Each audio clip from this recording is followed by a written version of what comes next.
C'est la raison pour laquelle je vis. C'est la raison pour laquelle je vis. Pour t'adorer, mon Dieu.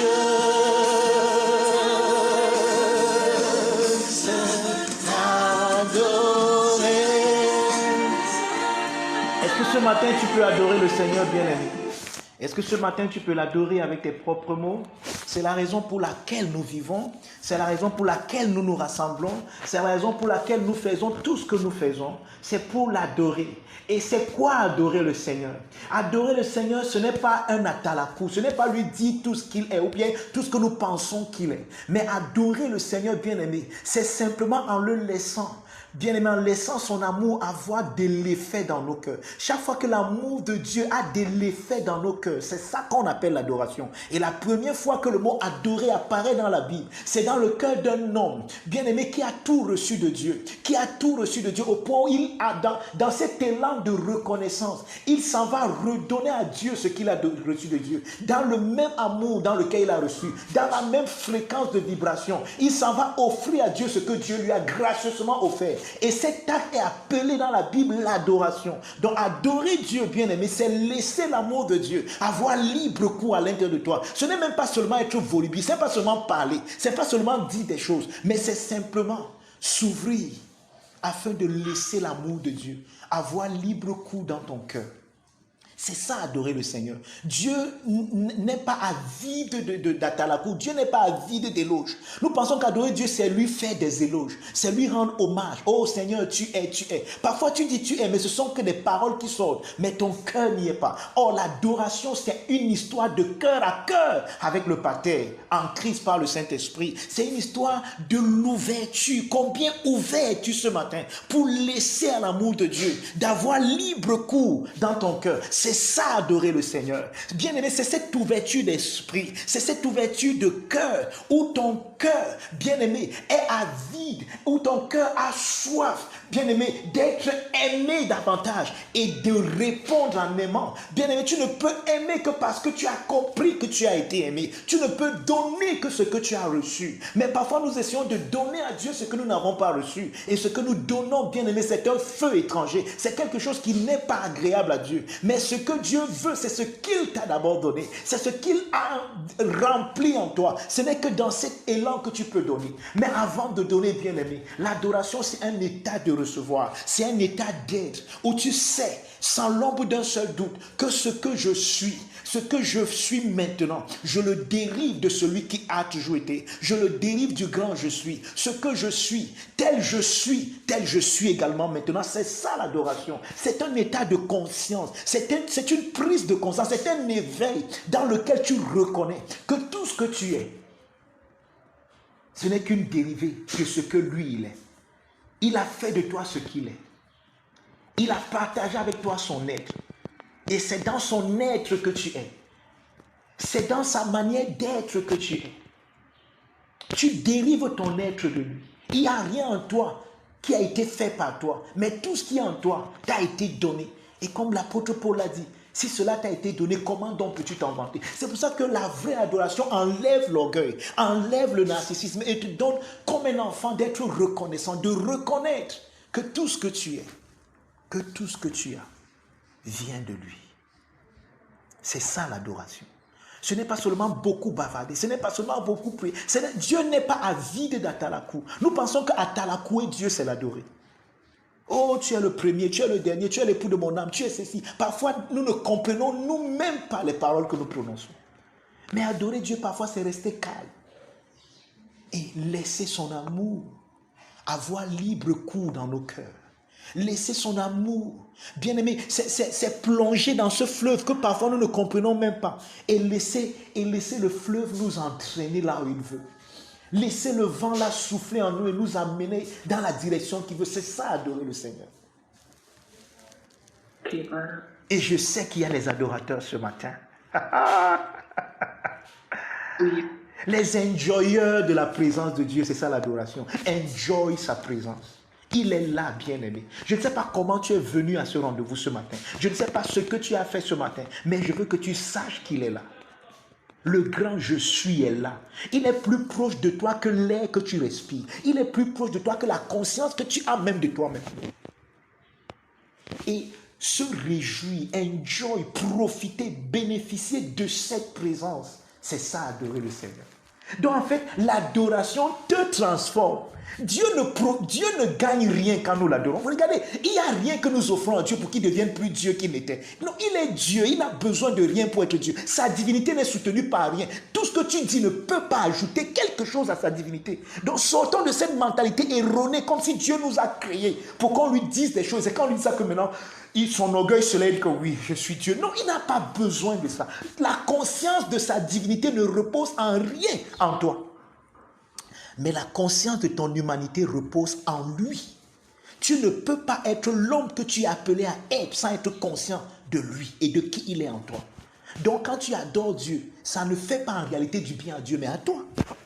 Ah, c'est donc quoi l'adoration? Si c'est pour moi que j'adore, alors l'adoration, c'est comprendre que je suis aimé et que je viens de l'amour de Dieu, l'amour inconditionnel de Dieu. C'est ça adorer le Seigneur bien-aimé. Je ne me suis pas préparé à faire un cours d'adoration ce matin, mais je crois que quelqu'un avait besoin d'entendre cela. Donc je veux que dans cette même présence, que tu élèves simplement tes mains et que tu adores le Seigneur. Et que tu adores le Seigneur. Et que tu enjoys son amour. Et que tu profites de sa vie en toi. Et que tu laisses ce fleuve, bien-aimé, t'entraîner. Vois-toi comme quelqu'un qui a plongé dans un fleuve et qui est en train d'être entraîné. Tu ne te noies pas, non, tu ne peux pas te noyer.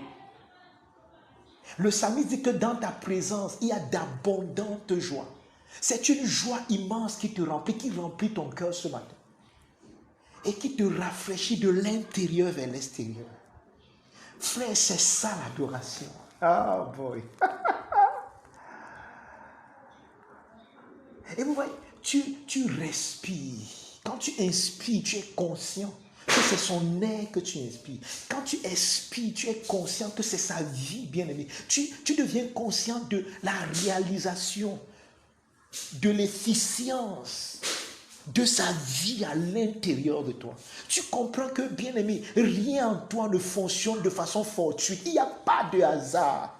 Tu es le produit. Makopra itai makararia. Tu es le produit libranto santayaba de quelqu'un qui t'aime passionnément, de quelqu'un qui est fou amoureux de toi. Tu es le produit de l'amour, tu es le produit de la péricorrèse. De la même manière que lorsqu'un homme et une femme qui s'aiment viennent ensemble, ça produit un enfant. Tu es le produit de l'union des énergies du Père et de l'Esprit qui ont éternellement engendré le logos dans lequel tu te trouves.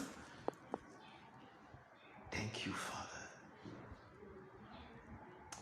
Marabu zebra inte kradiabra zubre sefrekteriabra intorobro idarabra seanta.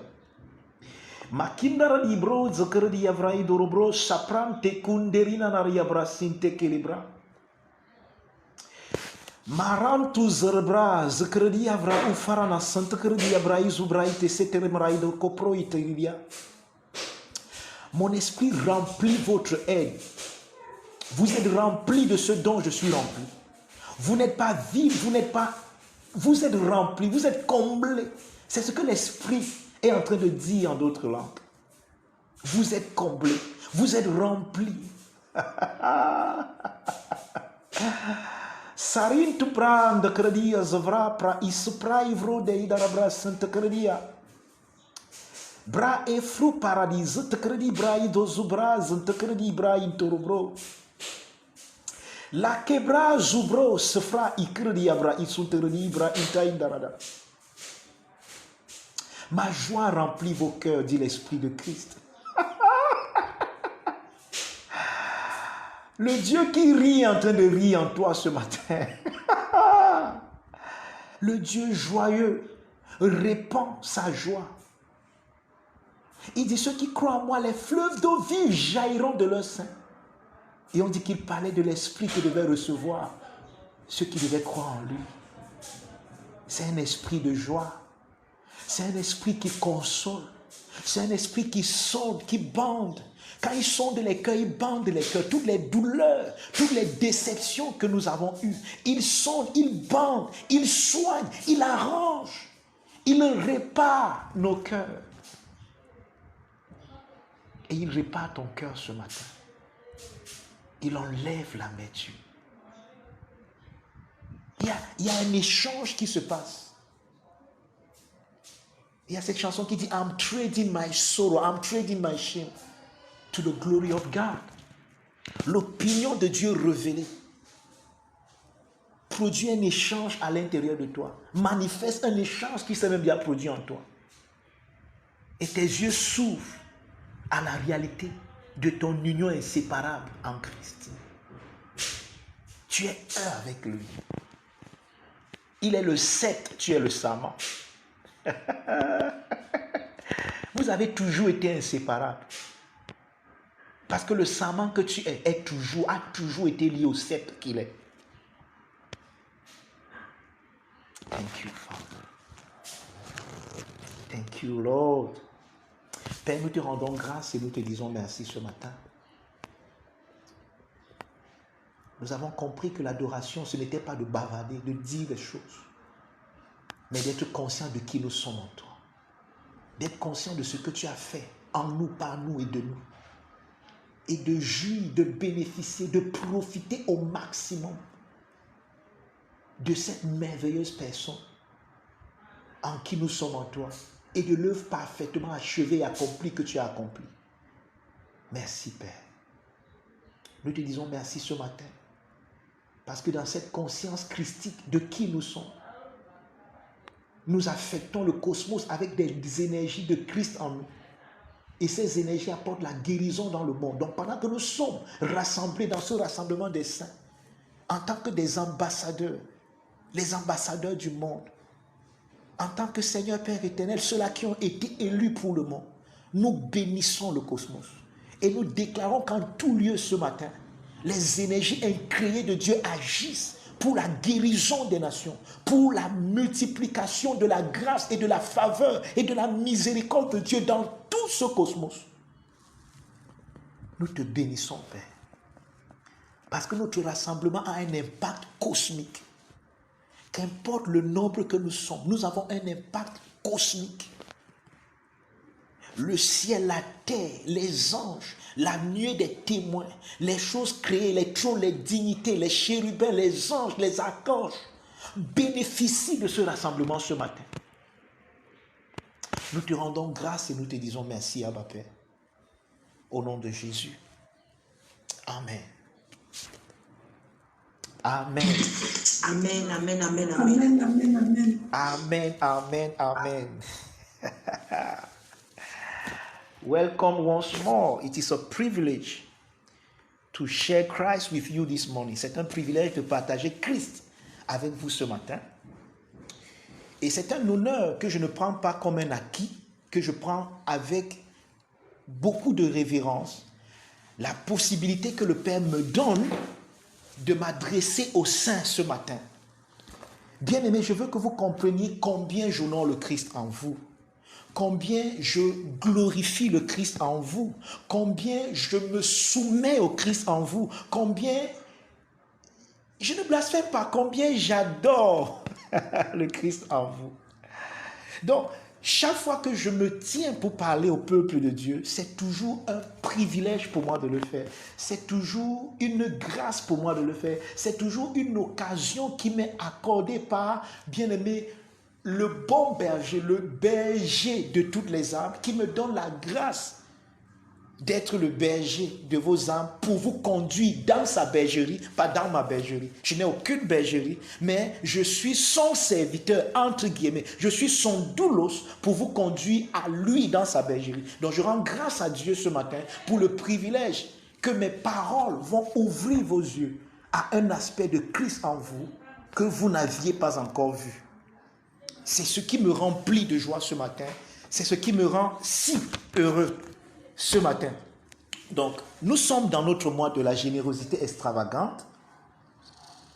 Et nous avons commencé à parler de ce qu'est la générosité. Je vais faire un petit récap. Nous avons montré que le mot générosité vient du mot gêne. Donc la générosité, et je savais que lorsqu'on a énoncé ce thème, plusieurs croiraient que nous allons parler des finances. La générosité, j'espère que vous avez déjà conclu cela, la générosité transcende ce que tu peux faire. La générosité est plus grande que ce que tu peux donner. La générosité est plus grande que ce que tu peux offrir. En fait, la générosité, c'est qui tu es, puisque ça vient du mot gêne. Donc, les gènes, c'est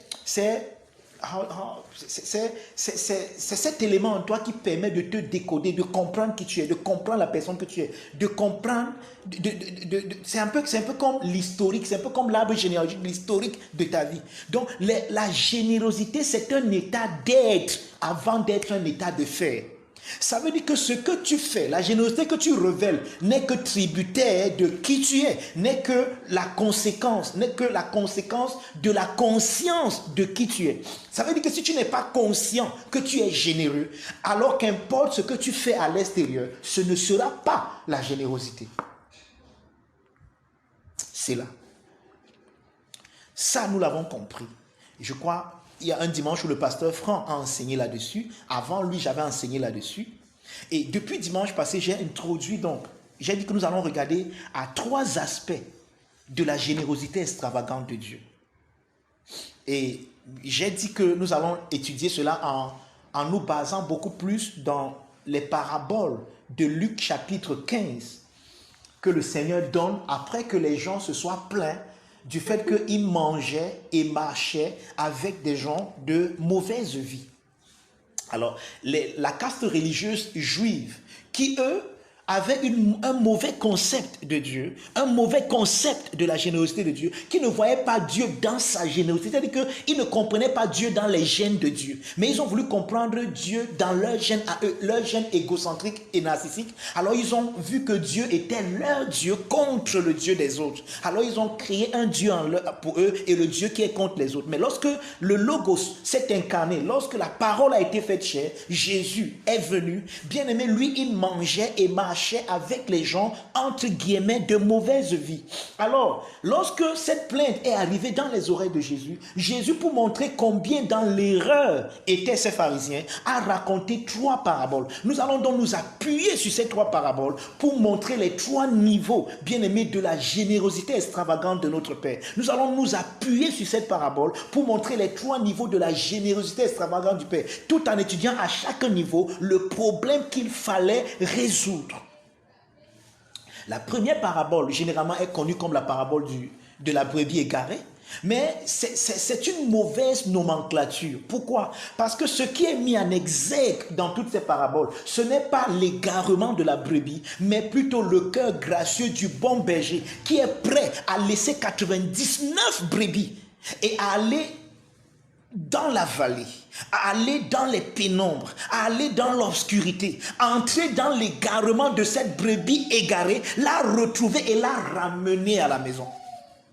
C'est ça qui est mis en exergue. Mais nous, parfois, à cause de la limite et de notre vision, une vision beaucoup plus individualiste, une vision beaucoup plus narcissique, nous avons pensé que non, il s'agissait de la brebis égarée. Non, ce que Jésus met en exergue dans la première parabole, ce n'est pas l'égarement de la brebis, mais plutôt le cœur gracieux de ce berger qui est prêt à laisser 99 brebis et qui ne va pas dire non, il n'y a qu'une seule qui est perdue, je peux me contenter des 99 qui sont là. Non, je ne me contente pas, le nombre doit être complet. C'est un Dieu pléromatisé et qui a pléromatisé l'humanité. C'est-à-dire que même si un seul se perd, le corps n'est plus complet. Or, son corps doit être entier, rien ne brise, rien n'est brisé, rien ne manque, rien n'est détruit. Tout le corps doit être entier, chaque élément doit jouer son rôle. Et le seul élément là fait que le corps n'est plus complet. Alors dans le cœur généreux, dans l'extravagance de ce cœur gracieux, le bon berger va mettre en sécurité 99 et va entrer dans l'obscurité, va entrer dans les ténèbres, va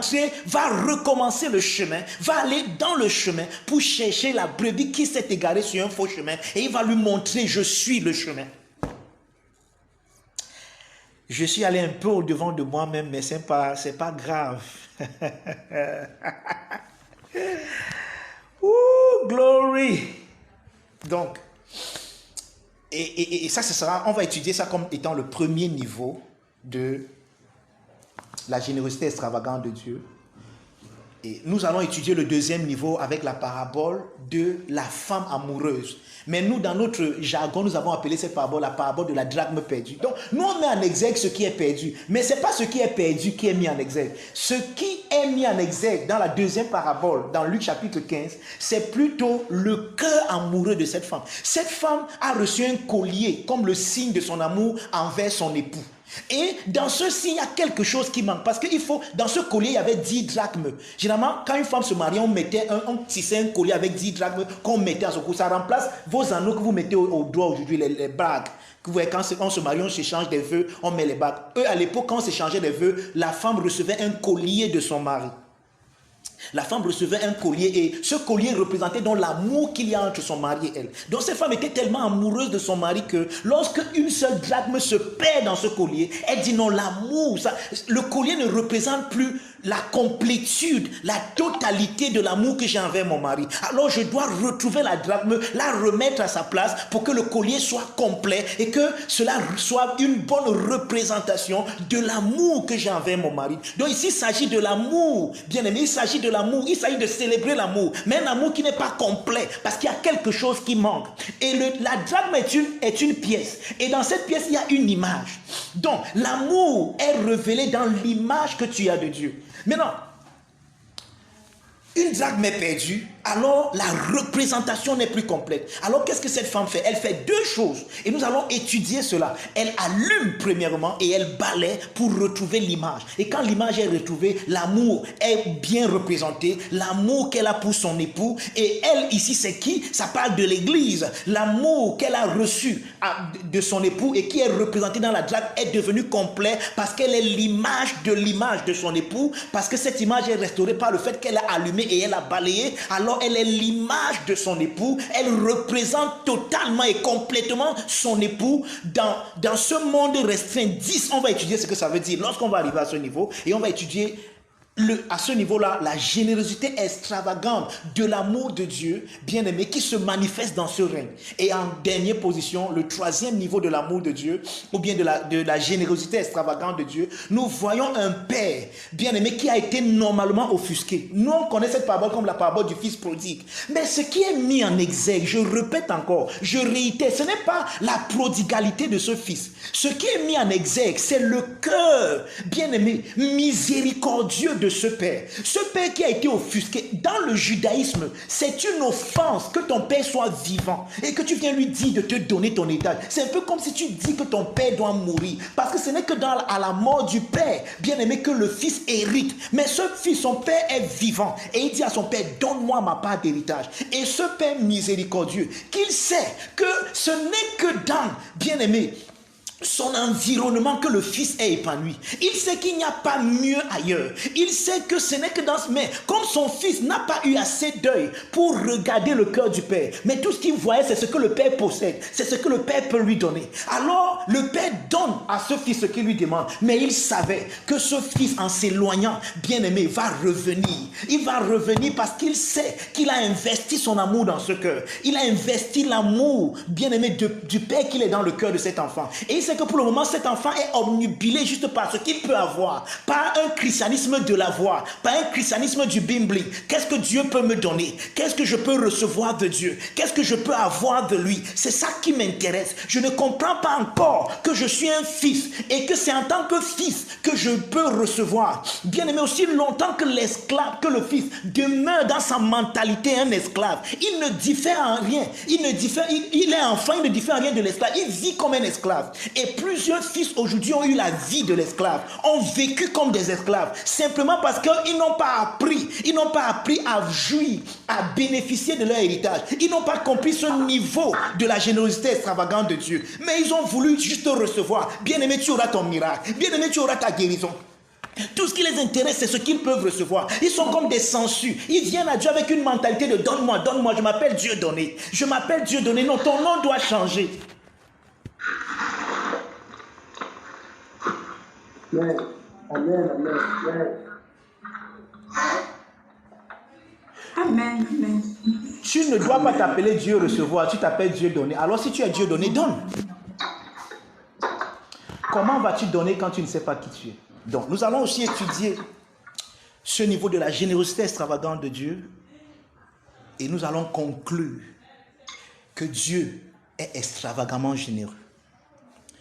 Mais maintenant, ça ne servira à rien que nous étudions la générosité extravagante de Dieu sans appliquer cela à nous aujourd'hui.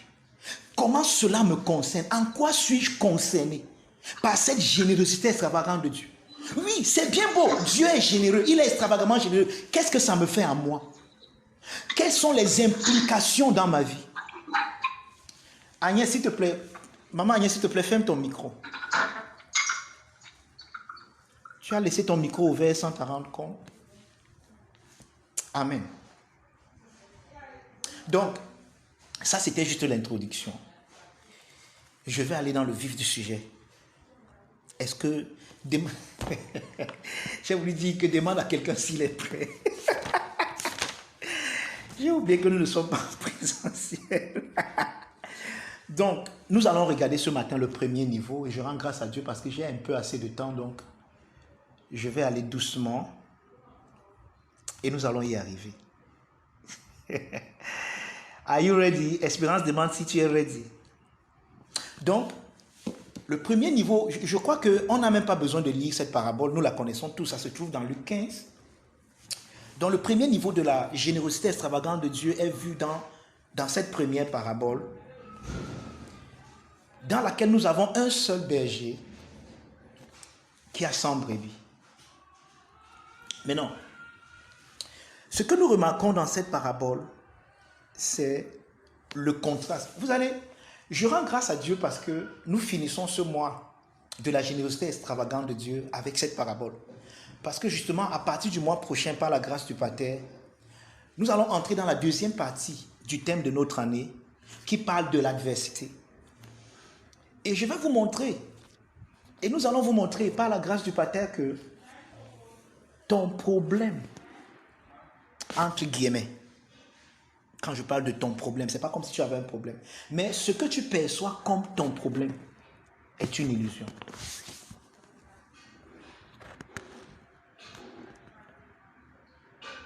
Donc, dans la première parabole, Amen.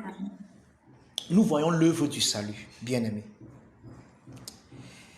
Et comment se manifeste la générosité extravagante de Dieu à ce premier niveau? Nous voyons Dieu comme ce bon berger qui quitte le confort, parce que la bergerie c'est le confort, il est déjà dans la bergerie, qui quitte le confort de la bergerie et qui s'en va dans les pénombres, dans l'obscurité dans laquelle s'est égarée la brebis. Maintenant, le problème à ce niveau, c'est pour ça que je vous ai dit que nous allons mettre cette parabole en adéquation avec Jean 14, verset 6. Jean 14, verset 6, Jésus se présente comme le chemin, la vérité et la vie. Ça veut donc dire quoi? Ça veut dire que le problème qu'il faut résoudre, le premier problème qu'il faut résoudre dans la vie de chaque homme se trouve au niveau du chemin. Chacun doit rencontrer la générosité extravagante de Dieu sur son chemin. Pourquoi? Justement, dans Ésaïe 53, verset 6, j'ai cité ça la fois passée, on n'a pas lu. Ésaïe 53 est un passage messianique. Et dans ce passage messianique, le prophète Ésaïe nous parle de l'ère messianique. Et l'une des choses qu'il dit là-bas, c'est, au verset 6, il dit ceci. Ésaïe dit, nous étions tous errants comme des brebis. Chacun suivait sa propre voie. En d'autres mots, chacun avait créé son propre chemin. Donc, le problème à ce niveau, c'est un problème de beaucoup de chemins. Pourtant, Jésus n'a pas dit, je suis un chemin parmi les chemins des hommes. Non, je suis le chemin. Je suis le chemin. Maintenant, regardez bien aimé. Le mot hébreu qui a été traduit par errant, parce qu'il dit que nous étions errants. C'est quoi errer? Pourquoi nous étions errants? Le mot qui a été traduit par errant, c'est le mot taha en hébreu. Et errer veut dire s'égarer, se tromper, s'écarter, chanceler, être troublé, avoir les vertiges, se détourner. Et il dit ici, nous étions tous errants. Ça veut dire que, si vous m'avez écouté, et si vous m'écoutez souvent, vous m'entendez dire cela, que nous venons tous dans ce monde malade. Et la maladie, c'est quoi? C'est que nous avons oublié qui nous sommes. Maintenant, normalement, les géniteurs, ceux que nous rencontrons dans ce monde comme nos géniteurs, qui sont nos parents, ont la responsabilité de nous éduquer selon le chemin que nous devons suivre. Afin que lorsque nous grandissons, nous ne nous en détournions pas. Mais le problème, c'est qu'eux-mêmes ne connaissent pas le chemin.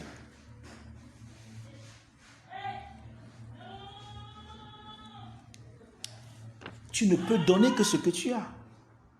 Alors, ce qu'ils ont, ils nous le donnent. Ils nous envoient à l'école pour qu'on apprenne à lire, à écrire et ainsi de suite. Et fort de tout cela, nous trouvons un emploi demain et nous aussi nous accouchons des enfants avec, pour seule chose que nous allons leur donner, les envoyer à l'école, faire en sorte qu'ils s'en sortent dans la vie, qu'ils se marient, qu'ils aient des enfants et nous avons fini notre mission. Oh boy! Oh boy!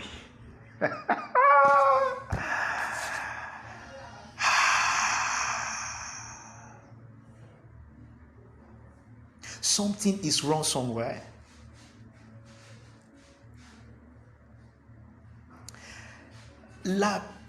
Oh boy. La première, la seule chose que tu peux laisser et donner à quelqu'un qui est plus précieux que l'or, c'est l'aider à connaître Christ et dans cette connaissance de Christ à se connaître.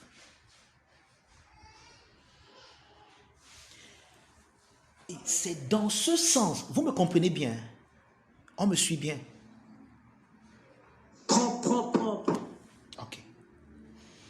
C'est dans ce sens maintenant que l'envoyer à l'école trouve toute sa place. Que l'éduquer, le nourrir tous les jours trouve sa place. Ça veut dire que l'envoyer à l'école, l'éduquer et tout ce que vous faites avec lui ne sont que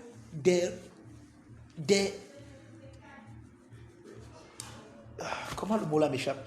Ouais, ne sont que des activités pour le connecter au vrai lui, à la vraie connaissance de lui qui est en Dieu. Parce que s'il ne sait pas lire, vous ne pourrez pas bien communiquer. S'il n'est pas éduqué, vous ne pourrez pas bien communiquer. Donc, l'éducation que vous administrez à cet enfant, c'est dans le but, c'est pas dans le but qu'il ait les diplômes et qu'il ait une grosse tête, mais c'est dans le but qu'il connaisse qui il est en connaissant Dieu. Mais qu'avons-nous fait en tant que parents? Mais qu'avons-nous fait en tant que parents? Par exemple, vous allez vous rendre compte ce matin que plusieurs parents qui sont connectés là ne sont pas avec leurs enfants. Or, vous écoutez un enseignement et vos enfants ne l'écoutent pas.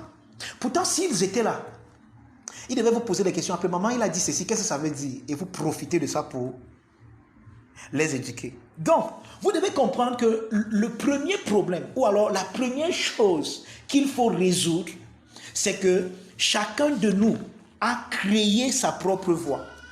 Pourquoi? Parce que nous avons rejeté la voie magistrale qui était là. C'est pour ça que vous allez vous rendre compte que quand Jésus vient, merci beaucoup maman Annie, je sais que ta team est là.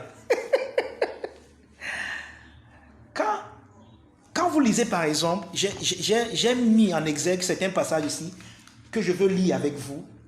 Je veux lire moi-même parce que je veux être rapide, je ne veux pas perdre le temps. Matthieu chapitre 9, à partir du verset 35, écoutez ce que Jésus dit.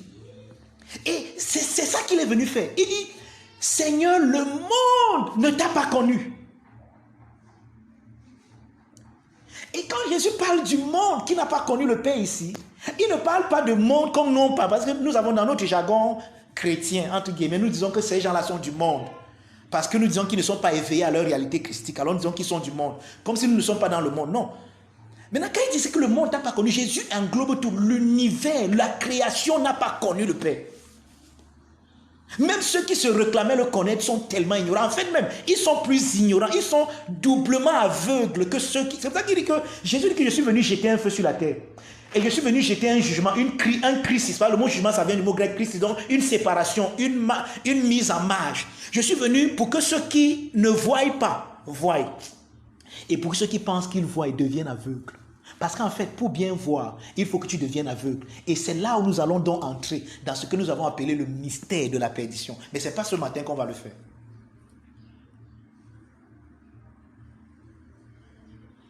Matthieu 9, je vais lire à partir du verset 35. Écoutez ce qu'il dit.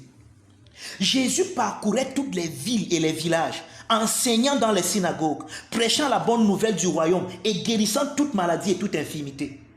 Voyant la foule, il fut ému de compassion pour elle, parce qu'elle était languissante et abattue, comme des brebis qui n'ont pas de berger. Maranto sakabra isarani, comme des brebis qui n'ont pas de berger. Jésus fut ému.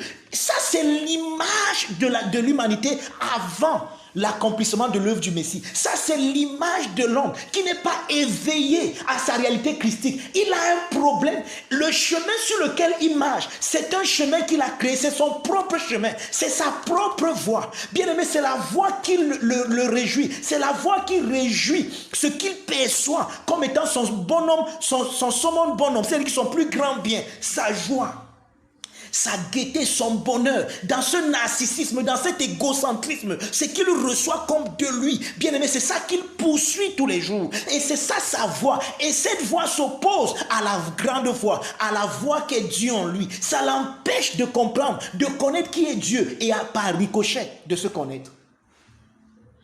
Mais dans cette voie, il rencontre des petits bonheurs, des petites choses, il se marie, il a les voitures, il a des maisons, et il pense que la vie est belle et il se la coule douce. Mais s'il pouvait savoir ce que c'est que la vie.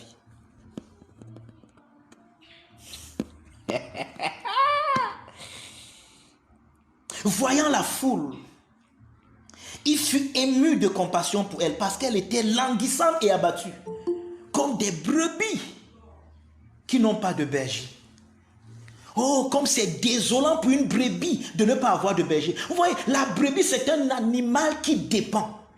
Or, nous oublions que notre anthropologie se définit dans sa beauté, dans sa clarté, lorsque nous dépendons. Vous voyez, la chaussure que j'ai mis à mes pieds aujourd'hui n'a aucun sens si mon pied ne l'enfile pas. Vous voyez, ma chaussure va rester là jusqu'à ce que je mette mon pied dedans. Donc, l'homme a été créé comme un vase pour contenir quelqu'un d'autre que lui. Et c'est dans la contenance de cette personne que se trouve la définition de son anthropologie. Donc, aucun homme ne peut se définir jusqu'à ce qu'il soit rempli, jusqu'à ce qu'il soit rempli de la divinité. Parce que l'homme a été créé pour être rempli de la divinité. Et c'est là où se trouve la définition de son anthropologie. Donc, un anthropos qui n'est pas divinos, qui n'est pas rempli de Dieu, est un homme qui ne se connaît pas, est un homme qui a créé sa propre voie. Et c'est justement, bien aimé, ce qui s'est passé, ce que nous racontent allégoriquement les Juifs dans cette parabole, je vais le dire, dans cette parabole de Genèse chapitre 3, où on nous montre deux arbres figuratifs, l'arbre de la vie et l'arbre de la connaissance du bien et du mal. Or, l'homme ici devait accepter le chemin. Et le chemin, c'est quoi? C'est que je suis tel je suis. En d'autres mots, voici comment l'homme devait manger le fruit de l'arbre de la vie. Seigneur, merci parce que tout ce que je suis, cette beauté dans mon être, je la tiens de toi. Tu es beau. Et quand je dis à Dieu, donc tu es beau Seigneur, en fait je lui dis Seigneur, dans cette beauté que tu es, j'admire qui je suis. Parce que c'est en toi que je me vois. Voilà comment on mange, voilà comment on consomme l'arbre de la vie. Donc c'était cette figure, ce n'était pas un arbre qu'il fallait aller cueillir et consommer. Maintenant de l'autre côté, il y avait le fruit de l'arbre de la connaissance du bien et du mal. C'est quel fruit, bien aimé? C'est le fruit de waouh, Dieu est bon, waouh, Dieu est amour. Maintenant, au lieu de voir que le Dieu qui est amour m'a créé à son image et de bénéficier de cette image, je dis non. Dieu, comme tu es amour, hein, moi aussi je peux être amour comme toi. Bien aimé, si vous comprenez ce que je dis ce matin, c'est là où vous allez comprendre ce qu'on appelle la satanification de notre anthropos. Donc, Dieu, le seul adversaire que Dieu est capable d'avoir, c'est l'homme. Pourquoi? Parce que voici cet homme. Il voit comment Dieu est bon. Et il se regarde et dit que waouh, je peux être bon comme Dieu. Non! Si je peux être bon comme Dieu, au lieu d'accepter la voie, le chemin que Dieu est, en reconnaissant que non, tel Dieu est bon, tel je suis maintenant bon, parce que je suis son image, alors l'image n'est que le reflet de l'image.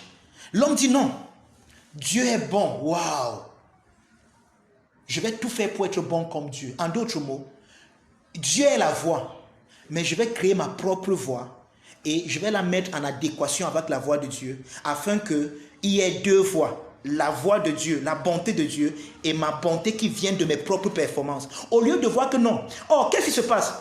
Je suis déjà bon parce que je suis l'image de Dieu. Mais j'occulte cette bonté et je veux créer moi-même une bonté qui vient de moi et que je vais mettre en adéquation vis-à-vis, face à face avec la bonté de Dieu. Et maintenant, il y aura donc deux bontés. Dieu qui est bon et ma propre bonté qui se mettent coude à coude. Et là, il y a quoi? Quand vous frappez comme ça, vous voyez ce qui se passe, bien aimé. Il y a douleur, il y a mal, il y a ma bonté que j'ai créée avec mes propres efforts et la bonté de Dieu. Alors au lieu de voir, bien aimé, que la bonté que je vois en Dieu, c'est comme ça que je suis. Afin que lorsque nous venons ensemble, bien aimé, qui est union, qui est plutôt harmonie, je dis non, je serai aussi bon que Dieu. Alors je prends ma bonté et je la mets en adéquation avec la bonté de Dieu. Et ce qui fait de moi quoi? L'adversaire de Dieu, un homme satanifié. Les gens cherchent Satan partout. Il n'y a Satan que dans le cœur de l'homme qui veut rivaliser avec Dieu. Et c'est ça qu'on appelle consommer le fruit de l'arbre de la connaissance du bien et du mal. Essayer d'être quelque chose par tes propres efforts. Pourtant, ce que tu veux être, Dieu a déjà fait cela de toi. Dis à Dieu que non, je ne veux pas ce que tu as fait. Moi-même, je vais me créer. Je vais créer ma bonté. Je vais créer mon amour. Je vais créer ma part de réjouissance. Et je vais la mettre en adéquation avec ton concept de réjouissance. Moi, j'aurai mon propre concept de ce que c'est que la vie. Je vais le mettre en opposition avec le concept que toi, tu as de la vie. Et ça va venir coude à coude et on va voir qui gagne. C'est ça la satanification de l'homme. C'est ça l'adversaire, le seul adversaire que Dieu a. C'est l'homme. L'homme qui ne comprend pas. L'homme qui crée sa propre voie. L'homme qui crée son propre chemin. L'homme qui crée ses propres méthodes pour atteindre ce qu'il a perçu en Dieu comme étant l'idéal. Il est comme une brebis qui est égarée.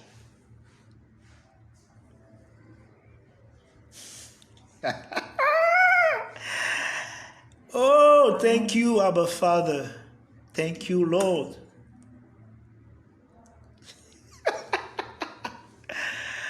Wow. Vous avez le point? Vous me comprenez? Amen.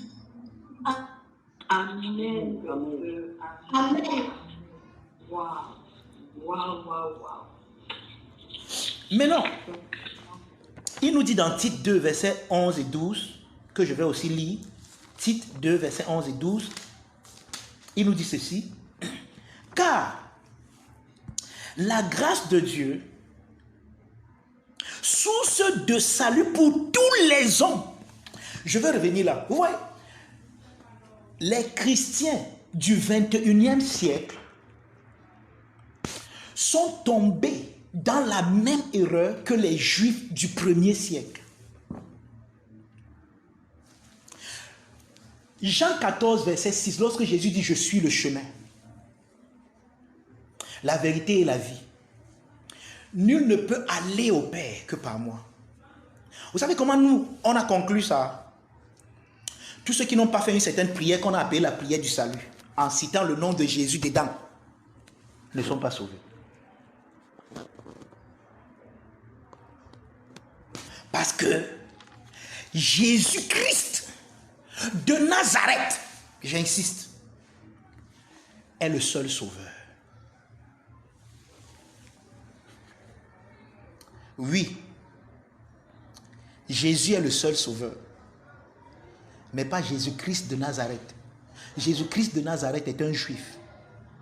Et il vous dit lui-même qu'il a été envoyé, pas vers tout le monde, mais vers les brebis perdues de la maison d'Israël. Amen, amen, Je ne amen. crois pas en Jésus-Christ de Nazareth. C'est une figure historique. C'était un juif qui est venu. Mais dans ce juif qui est venu, se cachait un concept que nous révèle l'apôtre Paul. Se cachait un mystère que nous révèle Paul. C'est pour ça qu'on nous présente donc Christ Jésus selon le dévoilement de ce mystère. Mais beaucoup de chrétiens croient en Jésus-Christ de Nazareth, un juif.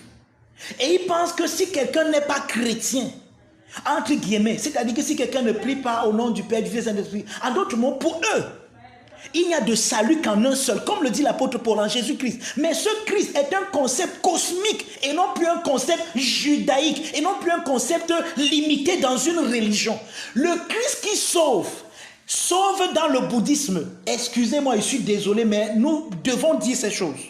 Le Christ qui sauve dans le bouddhisme, il sauve dans l'islam, il sauve dans l'hindouisme, il sauve dans le christianisme, il sauve dans toutes les cultures. C'est pour ça que l'apôtre Paul, dans Actes chapitre 17, lorsqu'il est arrivé à Athènes, cette ville idolâtre, je ne vais pas paraphraser, permettez que je lise ça.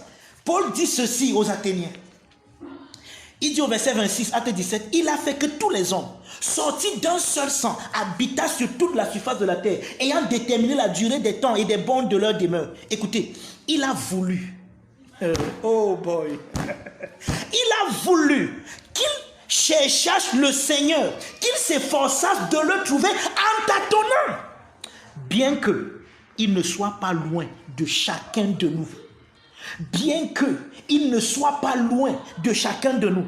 Car en lui, nous avons tous les hommes.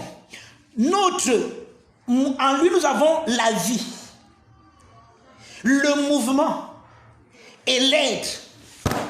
Et Paul ici n'est pas en train de citer un verset biblique. Paul ici est en train de citer les poètes, la citation d'un poète des Athéniens.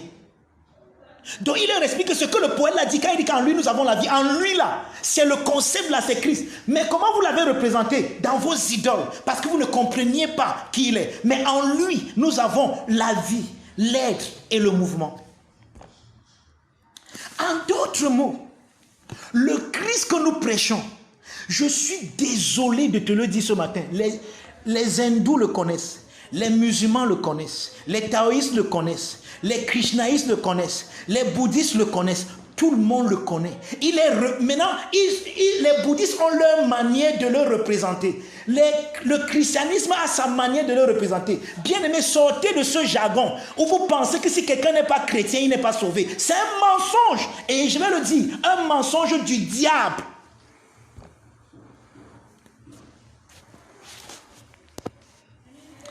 C'est que vous ne comprenez pas la générosité extravagante de Dieu.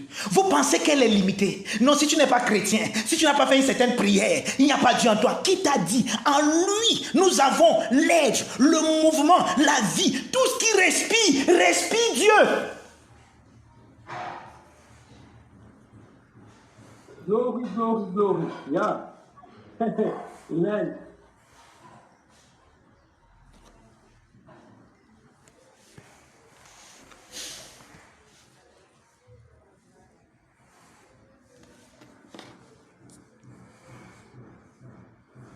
Quelqu'un me comprend? Je laisse le temps là pour que ça descende, pour que tu digères. Quand tu as bien marché, tu as avalé, il faut digérer. Parce que c'est grave, c'est grave. C'est très grave, mon frère Victor.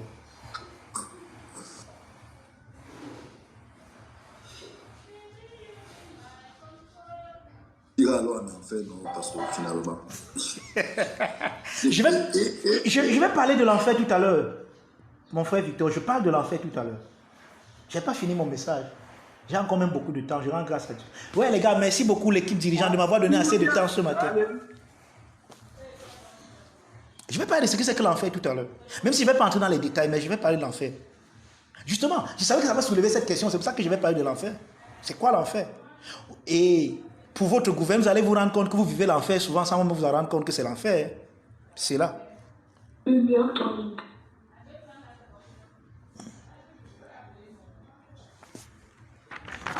Donc, comment est-ce que ce réveil... Oui, c'est pour ça que nous parlons de la générosité extravagante de Dieu. La générosité extravagante. Nous n'avons pas compris combien généreux est Dieu. Nous avons voulu le mettre dans une boîte, le limiter. Non, si tu n'as pas fait une prière, dis avec moi, bien-aimé. Seigneur Jésus, Seigneur, si je te reçois, Comme vous savez, alléluia. Maintenant, tu es... Wouh! Et on crie, wouh! Il est enfant de Dieu. Vous croyez, il est enfant de Dieu parce qu'il a dit les mots que toi, tu lui as donné de dire. Waouh! Ton conseil d'enfant de Dieu là, est quelque chose qu'on doit mettre à la télé, vraiment. Donc il est enfant de Dieu parce que tu lui as donné des mots, il a répété. Des choses qu'il ne comprend pas. Bam! Il est enfant de Dieu. Ouh! Bravo! Waouh! Waouh! Et nous avons créé des faux gens. Nous avons créé des faux trucs. Mettre des faux trucs dans la tête. Et la personne même, elle va voir que... On m'a dit que je suis enfant de Dieu, on a même acclamé, on a exulté à l'église. Mais ma vie n'a pas changé. Mais sa situation n'a pas changé. Rien n'a changé. Dieu, ce n'est pas vrai. C'est vous qui lui donnez la mauvaise image de Dieu. Avec vos prières de repentance et les prières de salut. Le salut n'est pas une prière. Hey, allons-y, j'ai dit qu'on devait lire titre. Titre 2. Maru Prahim Taparaba. Je vous ai dit au début, non? Je vous aime. Hein? N'écoutez pas le son de ma voix, vous pensez, je vous aime. Je vous aime beaucoup. Et c'est un privilège pour moi de vous enseigner. Je vous dis la vérité. Écoutez, titre 2 à partir du verset 11. Car la grâce de Dieu, source de salut pour les chrétiens, a été manifestée. C'est comme ça que c'est écrit dans votre Bible, non? Alléluia. Non. Non, mais ça vient de Jésus de Nazareth, non? Il n'est que le... Jésus il a créé une région qu'on appelle le christianisme, dont tous les bouddhistes, l'islam et tous les autres ismes ne sont pas en Christ, donc ils ne sont pas sauvés. Donc le salut, ce n'est que pour les chrétiens, non? Non. Et vous avez cru ça pendant longtemps. Et vous êtes resté dedans pendant longtemps. Marginalisant les autres. Vous avez fait exactement comme les Juifs du 1er siècle. Ils ont pris Dieu pour eux-mêmes et appelé les autres personnes, les goïms, les païens, les outsiders. Et vous avez pris Dieu comme étant votre Dieu contre les autres. Vous êtes des mondains. Vous leur avez donné des noms. Vous leur avez mis des étiquettes. Non, vraiment, je ne peux pas entretenir avec les mondains. Tu fais quoi dans le monde des mondains? Rentre chez toi. Si tu n'es pas, tu es doux, rentre dans ton monde. Tu fais quoi dans le monde des mondains? Tu manges leur nourriture, tu enjoy, tu te coiffes, tu fais des trucs. Pourquoi? Va rentrer chez vous. Nous sommes les cielins, donc les cielins. Allez au ciel.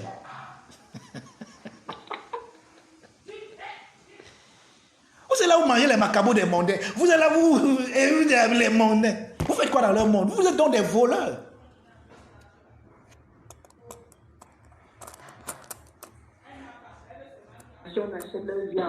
Je t'ai dit, vous habillez de leur nourriture, vous regardez leur télé, vous ne fabriquez rien, tout ce qu'ils fabriquent, vous prenez.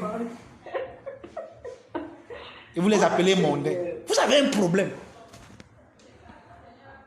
Et regardez, ce que nous disons là est tellement important. Pourquoi? Parce que ça vous a empêché de jouir du monde. Le monde, c'est pour vous. Bien aimé, tout ce qui a été créé a un seul objectif, a un seul but.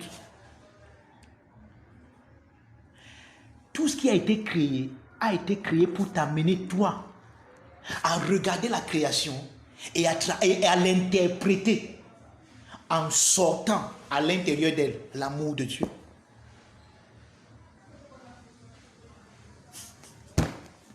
Si le ventilateur qui tourne, lorsque tu le regardes tourner et que tu enjoy, bien aimé, la fraîcheur que cela te donne, si ça ne produit pas en toi, à l'encontre de ce ventilateur, un sentiment de gratitude. Merci Seigneur pour ce ventilateur. Or, en réalité, ce n'est pas le ventilateur que tu ne loues pas le ventilateur parce que le ventilateur ne s'est pas créé. Il y a quelqu'un qui un jour s'est assis et par l'altruisme, par la générosité extravagante de Dieu à l'intérieur de son cœur, il s'est dit comment je peux faire pour améliorer la condition de l'humanité. Et il a commencé à dessiner un ventilateur. C'est entré dans son imagination. Et il a dit, je peux créer un outil électronique qui va tourner comme ça. Quand on va le brancher, il va tourner et ça va amener de l'air dans la vie de ceux qui ont chaud. Et ça va atténuer la chaleur. Et ils vont se sentir à l'aise. Quand tu dis, Seigneur, je te rends grâce pour ce ventilateur, tu es en train de dire merci à Dieu pour cette personne. Parce que cette personne s'est connectée à Dieu et a pu créer un ventilateur qui t'aide aujourd'hui. Voilà la vraie spiritualité. Amen. Voilà la vraie spiritualité. Bien aimé, être spirituel, c'est pas marcher avec les grosses Bibles partout, dire ce monde va passer, Choban. Ce monde va passer, passer, passer, passer. Ce monde va passer, oh. Seul Jésus, vous tapez la Bible sur la tête des gens d'or. Mais il n'y a aucun, il y a la personne que cette Bible représente, la parole de Dieu. Elle n'est pas à l'intérieur de toi. Mais tout ce que tu peux citer, c'est des versets bibliques. La Bible dit, comme des âmes que tu fouettes. Oh, la Bible dit, Jésus qu'il est le chemin, la vérité, la vie. Quiconque ne peut aller au Père, toi qui es musulman, tu ne peux pas. Tu iras en enfer. Tu es dans l'enfer, toi qui parles comme ça. Tu vis l'enfer. Vrai. Je vais te le prouver tout à l'heure.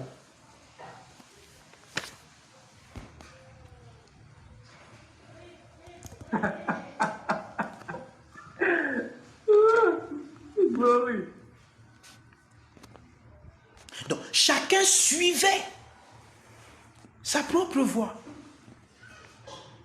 Chacun a créé son propre chemin. Et qu'il a idéalisé comme étant son Dieu. Et il a créé ça comme voici le chemin. Celui qui ne passe pas par le chemin-ci ne connaît pas Dieu. Qui t'a dit?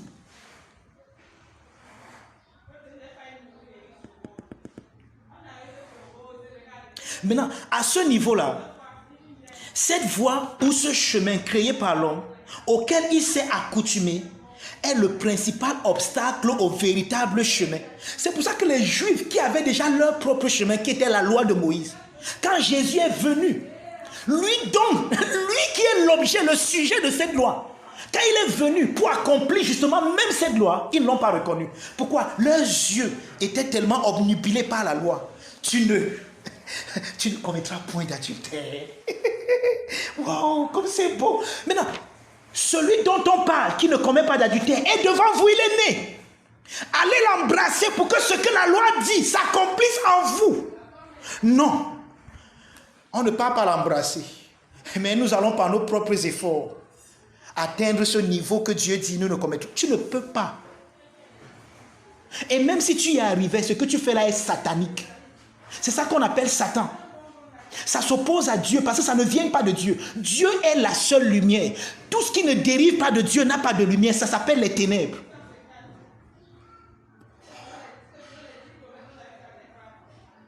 Ah, on y vient.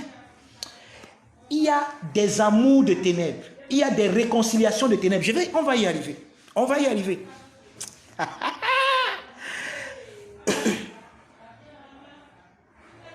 Vous voyez, ce chemin que nous créons est un chemin qui s'oppose au seul chemin, à Dieu, et ça crée une désharmonie dans le cosmos.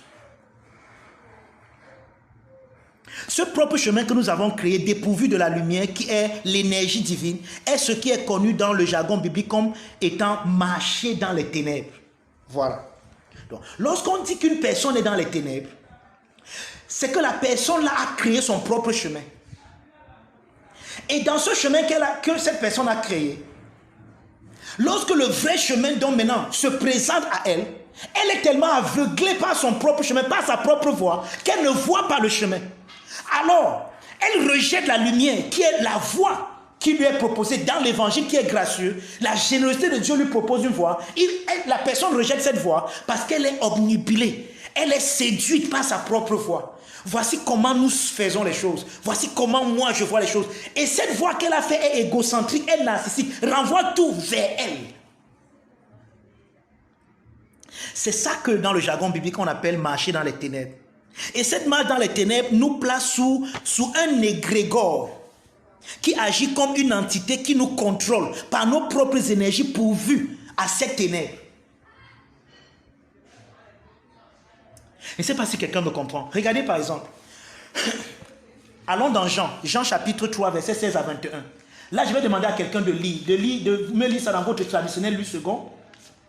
Jean 3. Pardon, ouvrez rapidement. Jean 3, verset 16 à 21. Ouvrez lui second. Lisez-moi ça dans lui second. Moi, je vais vous lire ça dans la Mirror Bible de mon papa François Dutoit. C'est mon papa. Mon papa qui bientôt sera mon ami. Parce que bientôt j'irai en Afrique du Sud le rencontrer. Jean 3, 16. 16 à 21, allons-y rapidement. Je lis. Oui. Car Dieu a tant aimé le monde qu'il a donné son Fils unique afin que quiconque croit en lui ne périsse point, mais qu'il ait la vie éternelle. Dieu, en effet, n'a pas envoyé son Fils dans le monde pour qu'il juge le monde, mais pour que le monde soit sauvé par lui. Oui. Celui qui croit en lui n'est point jugé, mais celui qui ne croit pas est déjà jugé parce qu'il n'a pas cru au nom du Fils unique de Dieu. Et ce jugement, c'est que la lumière étant venue dans le monde, les hommes ont préféré les ténèbres à la lumière. Pourquoi? Parce que leurs œuvres étaient mauvaises. Car quiconque fait le mal est la lumière et ne vient point à la lumière, de peur que ses œuvres ne soient dévoilées. Mais celui qui agit selon la vérité vient à la lumière, afin que ses œuvres soient manifestées parce qu'elles sont faites en Dieu. Ça, c'est lui second, non? Maintenant, écoutez ce que papa François Dutoit a fait dans sa merveilleuse Bible. Écoutez ceci. Verset 16. Le cosmos tout entier est l'objet de l'affection de Dieu. N'oubliez jamais ça. Le cosmos tout entier est l'objet de l'affection de Dieu. Tout vient de l'amour de Dieu. Tout a été créé dans la joie de Dieu. Rien ici n'est fortuit, rien n'est hasard. Et il n'est pas sur le point d'abandonner sa création. Il n'est pas. Le don de son Fils est que l'humanité réalise son origine en lui, qui reflète sa naissance authentique, engendrée non de la chair, mais du Père. Dans cette persuasion, la vie des âges fait écho à l'intérieur de l'individu et annonce que les jours de regret et de sentiments de perte sont révolus. Ne vous étonnez pas, quand nous partons prêcher notre enfer aux gens, oh, si vous ne croyez pas en Dieu, vous irez en enfer. Ne soyez pas étonnés que ça n'ait pas de l'impact dans la vie des gens. Ça n'a pas de l'impact parce qu'en eux, ils ont le vrai évangile. Et comme ce que nous leur disons ne fait pas écho avec ce qui en eux, ils ne peuvent pas dire amen. Parce qu'amen, les promesses de Dieu sont oui et amen. Elles ne sont pas non et amen. Oui, ça veut dire quoi? Ça veut dire que Dieu a accueilli tous les hommes. Quand tu parles dire à quelqu'un que Dieu l'a accueilli, bien aimé, il y a quelque chose en lui. Tu es en harmonie avec le cosmos et avec lui. Et il y a quelque chose en lui qui va dire amen, même s'il ne dit rien à l'extérieur. En lui, ça a été créé. Ça a dit amen en lui. Ouais, Seigneur. Oh, le docteur Mangouan, le pasteur Franck, maman Agnès, maman Anise exagère. Ils veulent même dire quoi? Donc Dieu aime tout le monde. Vous ne comprenez pas la générosité extravagante de notre Père. Vous ne savez même pas qui il est. Vous pensez qu'il est comme votre père. Vous pensez qu'il est comme votre mère. Vous pensez qu'il est comme votre oncle. Non. Help me, Lord. Help me, Lord. Help me, Lord. Ça, c'était le verset 16.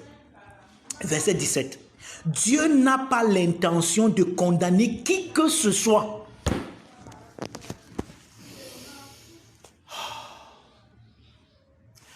Vraiment, il faut qu'on fasse un exercice de contemplation à ce genre de vérité pour que ça... Que ça rentre, que ça...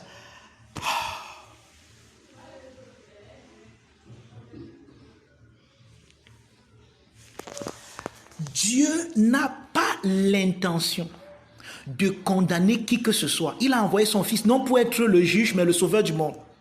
La foi et non la chair te définit. Dans la persuasion de ta filiation authentique, il n'y a ni séparation ni rejet.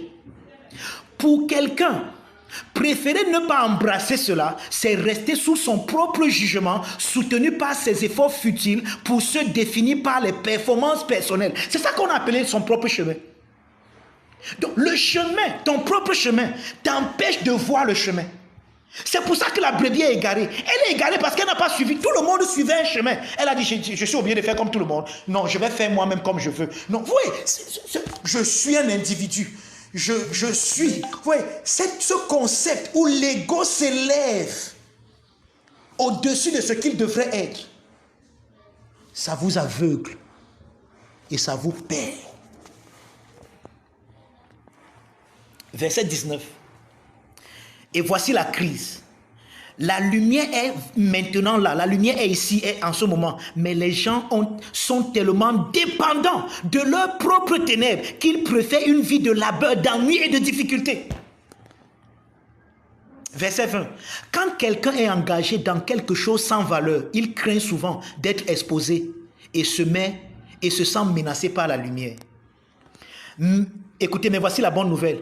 Ces œuvres parlent d'elles-mêmes, fabriquées au ciel, forgées en Dieu. Qu'est-ce que François Dutoit nous dit ici? Il nous dit que le fait que chacun suive sa propre voie a créé en nous une dyslexie, une maladie. Lorsque la voie, dont la vraie lumière vient, maintenant comme nous sommes dans nos ténèbres qui apparaissent pour nous comme la lumière, alors nous rejetons la vraie lumière parce qu'elle fait mal à nos yeux. Oui, quelqu'un qui a longtemps fermé ses yeux, fermez vos yeux pendant quelques heures et ouvrez-les en plein soleil. Vous allez voir que ça va avoir un effet de douleur, ça va un peu vous aveugler, vous allez vouloir les refermer parce que la lumière en ce moment va vous menacer. Et oui, c'est la dissonance cognitive. Maintenant, regardez. J'ai dit quelque chose dans mes notes que je vais lire. Le fait d'être perdu ici révèle le fait qu'il y a un endroit où nous venons. C'est très important. Pourquoi nous sommes perdus? Ouais, je ne peux perdre cette montre que parce que c'est ma montre. Je ne peux pas voir la montre de Papa Victor et dire que Papa Victor, j'ai perdu ma montre parce que je ne vois. Non, ma montre, si c'est ma montre et que je ne la retrouve plus, alors j'ai perdu parce que ma montre, je ne la retrouve plus. Donc on ne peut perdre que ce qu'on a. Donc pourquoi ces gens sont perdus? Ils sont perdus parce qu'ils appartiennent, parce qu'ils sont inclus. Mais comme leurs yeux ne sont pas ouverts à leur inclusion, ils ne vivent pas l'inclusion. C'est pour ça qu'ils sont perdus. Ils sont perdus parce qu'ils sont inclus, mais ils ne savent pas qu'ils sont inclus. Oh, toi donc, c'est quoi ta mission? Ce n'est pas d'aller leur montrer combien perdus ils sont, mais d'aller leur montrer que, regarde, vous êtes inclus. Vous n'êtes pas exclus. Mais vous ne saviez pas ça. Donc, la bonne nouvelle, le évangélion que nous prêchons, la nouvelle qui est trop bonne pour être vraie, c'est d'aller leur dire que, regardez, vous appartenez, vous êtes inclus. Et quand ils voient leur inclusion, bien aimé, leurs yeux s'ouvrent et tu ne crées pas l'inclusion. Ce n'est pas toi qui les inclus, mais tu leur montres simplement qu'ils ont toujours été inclus, mais ils étaient ignorants parce qu'ils vivaient dans des ténèbres qu'ils ont appelées la lumière. Amen, amen. Quelqu'un me comprend? Donc, si quelqu'un me comprend ce matin en disant que je suis en train de dire que non, nous ne devons pas aller atteindre les musulmans, nous ne devons pas aller atteindre les bouddhistes, il m'a mal compris. Mais les bouddhistes que nous partons atteindre, nous ne les atteignons pas pour leur dire qu'ils sont perdus. Nous les atteignons pour leur dire que, et c'est ça que tu ne peux pas atteindre un bouddhiste. Si tu n'étudies pas dans le bouddhisme et sortir le concept Christ, afin qu'en utilisant le même langage que lui, qu'il va comprendre, tu lui montres Christ dans ça. Parce qu'il y a Christ dans le bouddhisme, il y a Christ dans l'islam, il y a Christ dans tous les ismes, là, il y a Christ dedans.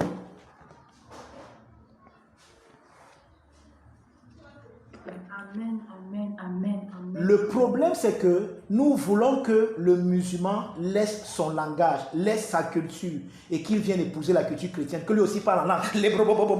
Oh Seigneur Jésus. Non, il connaît Jésus comme Allah. Laisse-le dans son allahisme et dis-lui, montre-lui comment Allah est le vrai et le seul et unique Dieu. Point.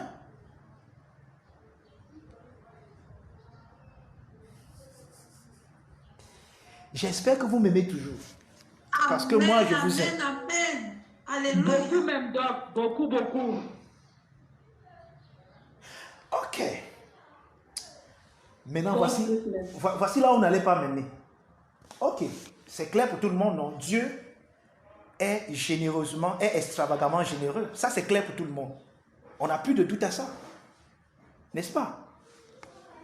Maintenant, ça, c'est la relation verticale. Et permettez que je fasse comme ça, comme si Dieu était en haut, même s'il est en nous, mais le Dieu qui est en nous est au-dessus de nous. Et on appelle ça la relation verticale. Maintenant, regardons ça au niveau de la relation horizontale. Regardons la générosité extravagante de Dieu dans la relation horizontale. Ça veut dire quoi la relation horizontale? Ma relation avec mon conjoint, c'est-à-dire mon épouse, mes enfants, mes collègues, mes frères et sœurs en Christ avec qui nous sommes dans la même assemblée. Comme ce matin, ma relation avec Espérance, avec Yvelise, avec Papa Mwanjo, avec Annie, avec Maman Muriel. Comment est-ce que j'applique la générosité extravagante de Dieu?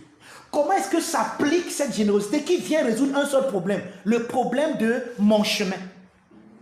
Maintenant, voici comment vous devez comprendre cela. Nous étions tous errants, chacun suivait sa propre voie. Prenons le cadre de l'amitié. Je viens être ami avec le pasteur Franck. Mais l'amitié dans laquelle je viens avec le pasteur Franck, c'est que j'ai mon propre chemin, j'ai mon propre concept de l'amitié. Le pasteur Franck a son propre concept de l'amitié. Ça veut dire que c'est deux concepts de l'amitié qui viennent ensemble dans une amitié. Donc chacun vient avec sa propre voie. Chacun vient avec son propre concept de l'amitié. Or, il faut que dans ce concept de l'amitié, supposons que me voici. Et moi, je vais de haut en bas. Dans mon concept d'amitié, ça va de haut en bas. Voici le pasteur Franck. Lui, dans son concept d'amitié, ça va de bas en haut. Ça veut dire que quand nous venons dans notre amitié, ça fait ceci. Et à ce niveau, il y a un problème. Ça coince. Moi, mon concept d'amitié veut descendre. Le concept d'amitié du pasteur Franck veut monter. Et ça coince. Ça coince à ce niveau. Suivez-moi très bien, je vous en supplie. Maintenant, lequel concept d'amitié va triompher? Si finalement nous allons de haut en bas, le pasteur Franck va dire que c'est lui qui a gagné. Et si nous allons de bas en haut, non, si nous allons de haut en bas, je vais dire que j'ai gagné. Si nous allons de bas en haut, le pasteur Franck va dire qu'il a gagné. Or, pourquoi nous devons venir ensemble? Pour que personne ne gagne. Mais maintenant, il y a un ami qui est l'ami de tout le monde. C'est pour ça que j'ai mis la chanson Mon meilleur ami, parce que j'avais cette illustration dans mon message. Or, il y a quelqu'un qui nous a créés et qui a fait que nous soyons amis. Or, lui, il a son concept d'amis que nous devons épouser maintenant tous les deux. Afin que notre amitié devienne une amitié de lumière. Parce qu'à ce niveau où nous sommes coincés, ça crée les ténèbres. On ne peut ni descendre, ni monter, parce que moi, mon concept d'amitié descend et le concept d'amitié du pasteur Franck monte. Alors à ce niveau, nous sommes coincés. Et il faut que nous suivions une direction. Laquelle faut-il donc suivre? Si nous descendons, j'ai gagné. Si nous montons, le pasteur Franck a gagné. Alors il y a les ténèbres. Il y a friction. Mais cette ténèbre, cet obstacle doit nous grandir tous les deux. Parce que nous devons apprendre la leçon. Et la leçon c'est quoi? C'est que chacun de nous doit abandonner sa propre voie pour suivre la seule voie qui est la voie de l'amitié. Comment ça va donc se passer?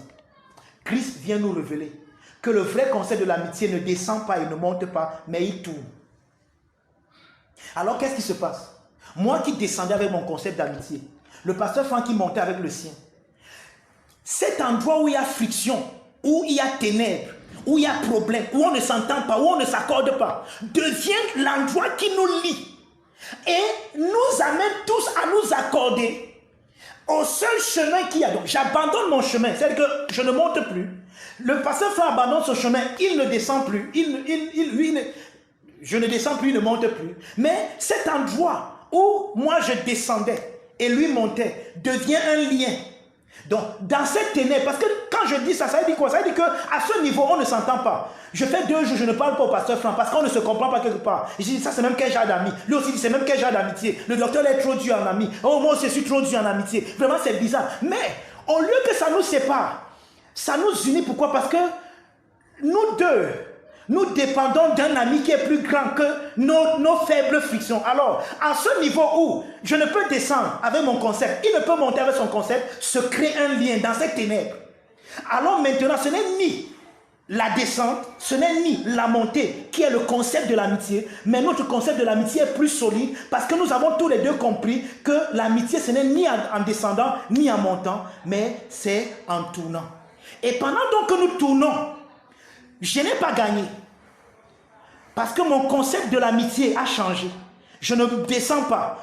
Le pasteur Franck n'a pas gagné parce que son concept de l'amitié a changé. Il ne monte pas. Mais pendant que nous tournons dans ce lien-ci, qui était l'obstacle hier, pendant que nous tournons ensemble, nous expérimentons ce que la Bible appelle la joie parfaite.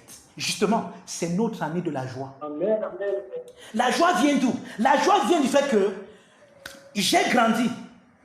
J'ai laissé ma propre voix. Le pasteur Franck a laissé sa propre voix. Et maintenant, il ne s'agit ni de moi, ni du pasteur Franck, mais il s'agit de la seule voie, du seul chemin. Or, nous étions errants parce que chacun voulait suivre sa propre voie. Or, quand je tenais à ma voie, je voulais qu'on descende dans notre amitié. Quand le pasteur Franck tenait à sa voie, il voulait qu'on monte dans l'amitié. Mais maintenant, comme on s'est abandonné à la seule voie, nous tournons dans l'amitié. Et c'est bizarre. Ce n'est pas ma voix qu'on suit dans l'amitié-ci. Ce n'est pas la voix du pasteur Franck, mais la voix qu'on suit nous donne tellement de joie. Il y a une telle harmonie. Pourquoi? Parce que c'est la seule voix que nous devions suivre. Ma Santa Yabra Intalabra. Je ne sais pas si je réussis à communiquer ce que je dois communiquer ce matin. Yes, yes. Glory. Glory. Glory. Laissons l'amitié. Appliquons ça dans une relation amoureuse. L'homme vient dans la relation en suivant sa propre voie. Je suis l'homme avec tous les concepts erronés qu'il a reçus. Je suis le chef. Quand je tousse, tu dois venir avec tes mains, je crache dessus. Oui, amen. Chief, chef. C'est ça son concept de la tête, de l'homme et le chef de la femme. Et la femme aussi vient. Non, je n'ai jamais vu ma mère faire ça à mon père. Donc, tu ne peux pas venir m'imposer ça. Oh, nous aussi, on est émancipés. Je peux aussi mettre le pantalon comme toi. Je peux aussi... Elle vient aussi avec sa part du concept. Les deux viennent dans la relation, chacun suivant sa propre voie. Et au moment où il y a problème, au niveau où il y a ténèbres, non, c'est pas toi le chef, tu ne peux pas me dire ça, je fais comme je veux. Non, ce n'est pas aussi toi, tu es la femme, tu dois te soumettre. Au moment où il y a ça, ce n'est pas mauvais. C'est même très bien qu'il y ait ça, parce que ça montre que chacun veut exprimer. Et à ce niveau d'expression où chacun vient avec sa bosse, je viens avec ma bosse d'homme, toi tu viens avec ta bosse de femme. Maintenant ça nous crée des problèmes. Moi je veux qu'on aille à gauche. Moi je tire vers la gauche. Toi tu tires vers la droite. Et nous sommes... Il n'y a pas harmonie. Il y a désunion. Hey. Gloire à Dieu. L'époux des époux et l'épouse des épouses vient et il montre à l'époux que hey, calme-toi. Arrête de tirer. Et il montre à l'épouse que hey, calme-toi. Arrête de tirer. Et à ce point même où il y avait le désaccord hier, où l'homme voulait que ce soit sa direction qui soit suivie, où la femme voulait que ce soit elle qui soit écoutée, ce point de désaccord devient le point qui vous unit, devient le lieu d'union. Et à partir de ce lieu d'union, l'homme comprend qu'il ne s'agit pas de moi, il s'agit de Christ. La femme comprend qu'il ne s'agit pas de moi, il s'agit de Christ. Et ce point qui devait créer un désaccord hier, crée plutôt une union, un lien. Et dans ce lien, vous laissez Christ révéler, éclater sa lumière. Et quand la lumière de Christ éclate, ce n'est ni la femme, je vais dire, ce n'est ni l'homme, ce n'est ni la femme, ce n'est l'opinion de personne qui est suivie, mais c'est une seule opinion, c'est un seul chemin qui jaillit à partir de ce point de désaccord hier, à partir de ce point de ténèbres hier, finalement jaillit la lumière. Et il ne s'agit plus de l'homme, il ne s'agit plus de la femme, mais il s'agit d'une équipe. Et celui qui lie l'équipe, c'est la lumière de celui qui a jailli au milieu de ce désaccord, au milieu de ces ténèbres. Et maintenant, l'homme suit non sa propre voie, la femme suit non sa propre voie, mais les deux suivent une seule et même voie qui est la seule voie. Et pendant qu'ils suivent cette voie, il y a une telle harmonie, il y a une telle... C'est tellement beau que ce qu'ils ressentent l'homme ne pouvait pas le ressentir s'il suivait sa propre voie. La femme ne pouvait pas le ressentir si elle suivait sa propre voie. Mais dans ce point de contrition, dans ce point de ténèbres, quand il laisse la lumière jaillir, le seul chemin, Dieu révèle donc dans ce point de ténèbres, dans ce point d'obstacle, qui était un obstacle, une montagne à leur relation hier, Dieu se révèle dans ce point comme étant celui qui les a unis. Et dans cette union, bien aimés, ils deviennent inséparables. Maintenant, regardez. D'où vient le concept de l'enfer? Quelqu'un a posé la question tout à l'heure, je vais l'expliquer. Je prends toujours l'exemple du couple. On arrive à ce point de désaccord. On arrive à ce point de désaccord. Et c'est un point difficile. Hein. Quand j'explique ça, c'est facile à expliquer, mais c'est un point de désaccord vraiment. Donc il y a un problème. Vous êtes en désaccord. Parfois, vous ne vous parlez même pas. Vous dormez sur le même lit, mais vous êtes des ennemis. Des ennemis qui dorment sur le même lit, c'est terrible. Maman a mis au moins 18 vestes, 18 habits pour que papa ne dise pas que tourne-toi. Papa même d'abord n'est même pas dans le moule de dire que tourne-toi. Parce qu'il est imbu de lui-même. Non, c'est mon chemin qu'on doit suivre. Elle aussi de l'autre côté. Non, c'est moi, j'ai raison. Mais c'est quoi? Non, c'est moi qui ai raison. Mais non. Dans ce point de désaccord, l'homme, pourquoi tu n'es plus heureux? Pourquoi quand tu te réveilles le matin, tu n'as plus la joie que tu as chaque matin? Ce n'est pas seulement parce que ta femme est fâchée de toi. C'est parce que tu es en train de résister à la lumière de Dieu en toi qui te dit d'aller t'humilier, de demander pardon à l'autre. Tu suis tellement ton propre chemin, tu es tellement amoureux de ta propre voie que tu dis jamais je ne peux pas m'humilier, c'est lui qui m'a offensé, c'est lui qui viendra. Or, n'oubliez pas, celui qui lorsqu'il y a un problème comme ça, fait le premier pas pour venir vers l'autre, c'est lui le plus grand dans le royaume. On va y parler, on va y revenir. Mais je vais expliquer le concept de l'enfer. Amen. Je vais expliquer un peu le concept de l'enfer. C'est quoi l'enfer? Voici l'enfer. L'enfer, c'est que quand mon chéri, celui que j'appelais chéri, hier rentre du travail, j'avais l'habitude d'aller l'embrasser, de prendre son sac, d'enlever ses chaussures et de lui dire que la salle de bain est pleine, j'ai déjà tout apprêté. Voilà comment nous étions quand il y avait l'harmonie. Mais maintenant, il y a un problème. C'est qu'il y a deux voies.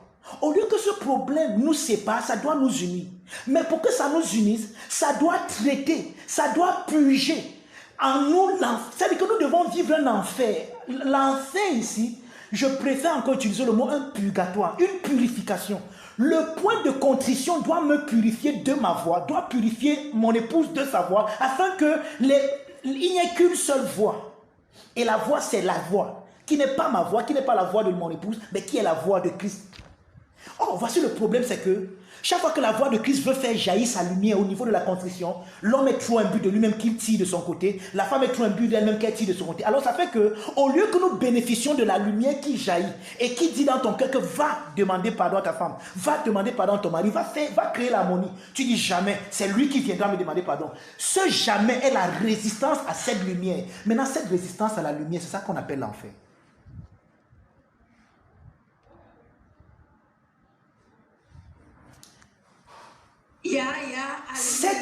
Écoute, je vais expliquer. Cette douleur que ça crée, qui fait en sorte que même le cosmos autour de toi est affecté. Tout le monde qui te voit, c'est qu'il y a un problème. Même si tu fais semblant, tu vas boire la bière, tu danses même, tu chantes comme tu chantais. Celui qui est ton ami intime et qui a appris à se connecter aux énergies, quand il va s'approcher, il va dire, gars, quel est le problème? Pourquoi tu es triste? Il dit que moi triste. Tu vois comment je ris? Regarde, tu ne ris pas. Tu fais rire, ce n'est pas rire, c'est un état d'être. Tu n'es pas heureux. Or, tu essaies de camoufler ça avec une certaine vie. Tu essaies de camoufler ça au travail avec une certaine gentillesse. Or, tout ce camouflage-là, c'est ta part de résistance à la lumière qui a lui dans ton cœur. Et en résistant à cette lumière, tu deviens de plus en plus enténébré, malheureux. Même si tu embombes ça avec n'importe quoi. C'est pour ça que ça ressemble à la doctrine des figues. Tu deviens comme un figuier qui, à l'extérieur, a beaucoup de feuilles. Mais quand on s'approche, celui qui connaît, quand il s'approche, il sait qu'il n'y a aucun fruit. Tu es en désaccord avec ta femme. Et c'est en train de t'enténébrer. Tu ne réalises pas. Tu penses que tout va bien parce que ton salaire passe toujours. Tu penses que tout va bien parce que tu peux dire bonjour à tes amis. Tu penses que tout va bien parce que tu entres dans le même jargon de tous les jours. Mais rien ne va bien parce que ce désaccord te pourrit la vie. Tu vis l'enfer.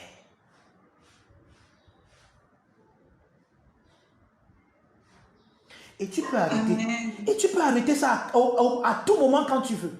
Comment? En laissant ton opinion.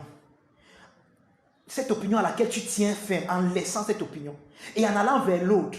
Or, pendant que Dieu fait ce même travail en toi, où tu viens maintenant vers l'autre en disant que, oui chérie, vraiment tu as raison, je laisse mon opinion. Regardez ce qui se passe. L'autre également, le même travail est fait en elle. Elle aussi, elle s'ouvre à la lumière de Dieu, elle laisse son opinion. Et quand vous venez ensemble, vous vous rendez compte que vous êtes venus tous les deux. Vraiment, chérie, tu as raison. Et vous, allez. Et cette réconciliation fait qu'elle vous unit plus. Maintenant, vous, quand vous revenez donc ensemble, en ayant laissé la lumière de Dieu vous éclairer ainsi, bien aimé, vous venez de passer une étape à laquelle vous ne reviendrez plus jamais de votre vie. C'est-à-dire que chaque fois que cette étape reviendra, la lumière rappellera, parce que la vie est cyclique, n'oubliez pas. La vie n'est pas linéaire, n'oubliez jamais ça, la vie n'est pas linéaire, elle est cyclique. Il y a des événements qui partent et qui reviennent. Il y a des événements qui partent. Maintenant, chaque fois que vous allez revenir à ce point, la lumière là va toujours jaillir, vous allez savoir que vous avez déjà dépassé cette étape, vous irez à une autre étape de votre rencontre et de votre mariage. Maintenant, je vais encore expliquer quelque chose en ce qui concerne les ténèbres. Maintenant, imaginez-vous que, au lieu que ce soit la lumière qui vous ait réconcilié, l'homme, à un moment, il a passé un mois sans sa femme, il a envie de sa femme. Et comme il est chrétien, il ne veut pas aller vers d'autres femmes, alors il est obligé de revenir vers sa femme.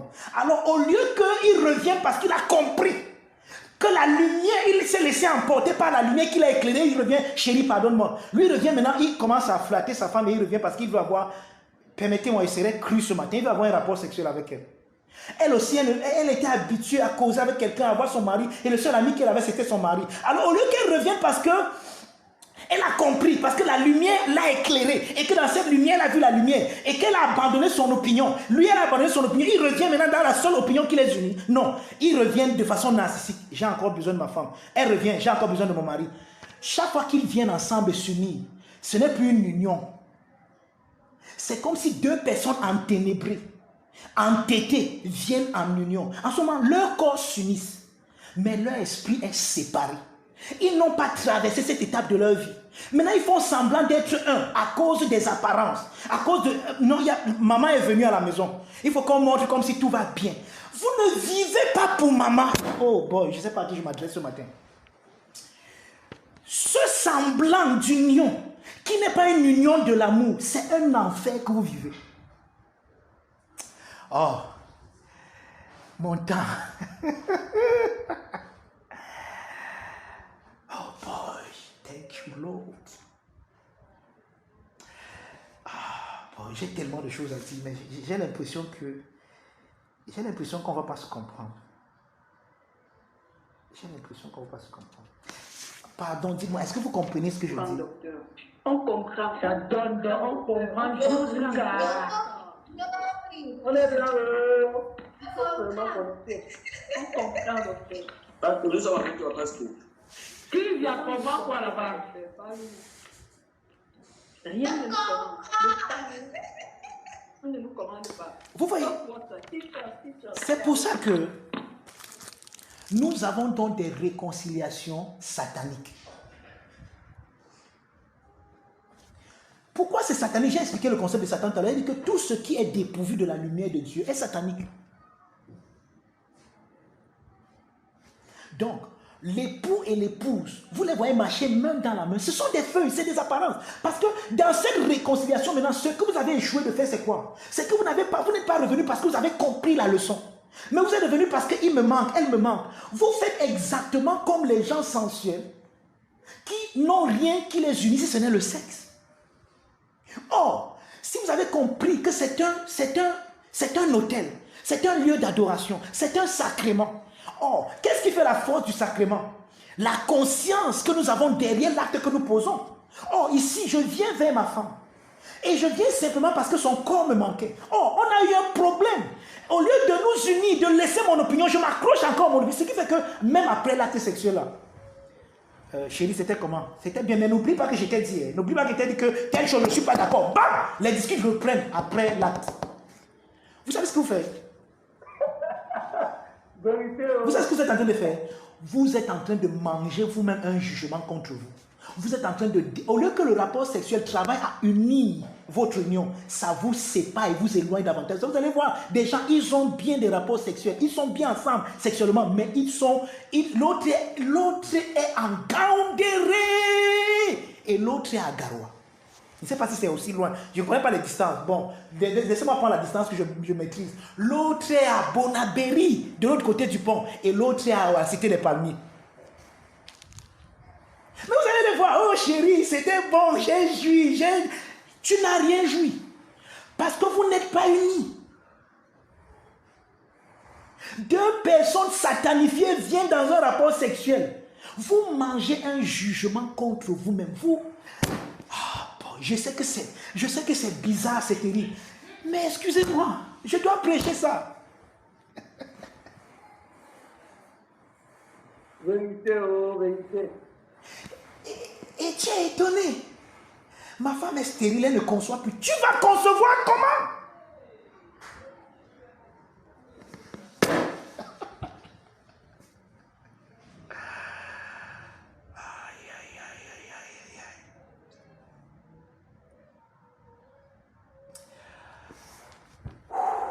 Laissez-moi respirer, pardon.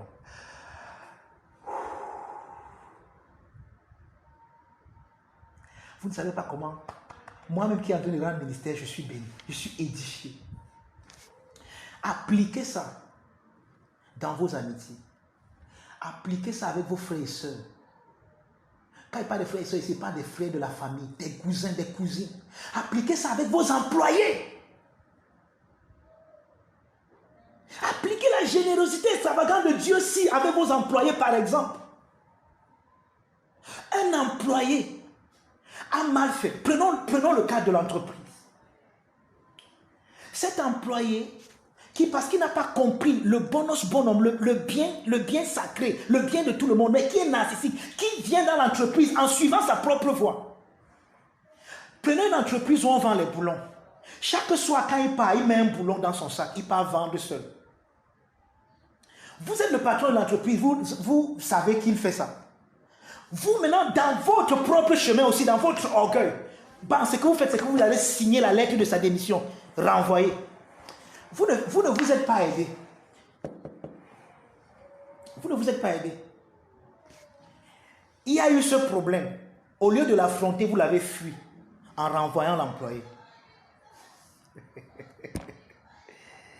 Qu'est-ce que vous faites? Vous devez faire exactement comme Dieu fait. Dieu gagne ses adversaires en faisant d'eux ses amis. Vous devez tout faire pour sortir cet employé de son propre chemin afin qu'il épouse le chemin de tout le monde. Or, l'entreprise-ci n'a pas été créée pour vous faire du mal, mais pour vous faire du bien. Vous amenez donc cet employé à comprendre que, regarde, chaque fois que tu prends un boulon et que tu pars vendre, tu gagnes de l'argent toi, mais tu rabaisses l'entreprise. Et c'est pour ça que depuis 3 ans, on n'a pas pu augmenter les salaires des gens. La vie des gens est un peu restée comme sur place. Pourquoi? Parce que l'entreprise n'est pas en train de faire des progrès. Parce que il y a des gens comme toi dans cette entreprise. Mais est-ce que tu sais que si tu protégeais ces boulons et si tu laissais que l'entreprise les vende, l'entreprise devait les vendre à un prix qui est plus grand. Et nous, tout le monde devait gagner. L'entreprise devait gagner et vous devez gagner dans l'entreprise. Quand cette personne comprend cela, elle abandonne sa propre voie et elle épouse la voie de tout le monde. Toi-même, tu abandonnes ta propre voie de patron que non, il m'a fait ça, non, il a volé à mon entreprise, non, je vais le renvoyer. Maintenant, vous venez ensemble et là où il y avait les ténèbres, là où il y avait le problème, ça devient le point qui vous unit et ça devient votre force. Et dorénavant, l'employé qui volait a gagné, le patron qui n'a pas renvoyé a gagné et l'entreprise tout entière gagne. Et maintenant, vous suivez une seule voie qui est la voie qui va promouvoir l'entreprise. Je sais, c'est trop beau pour être vrai. C'est pour ça que c'est l'évangile. Je sais. C'est trop beau pour être vrai. C'est pour ça que c'est l'évangile.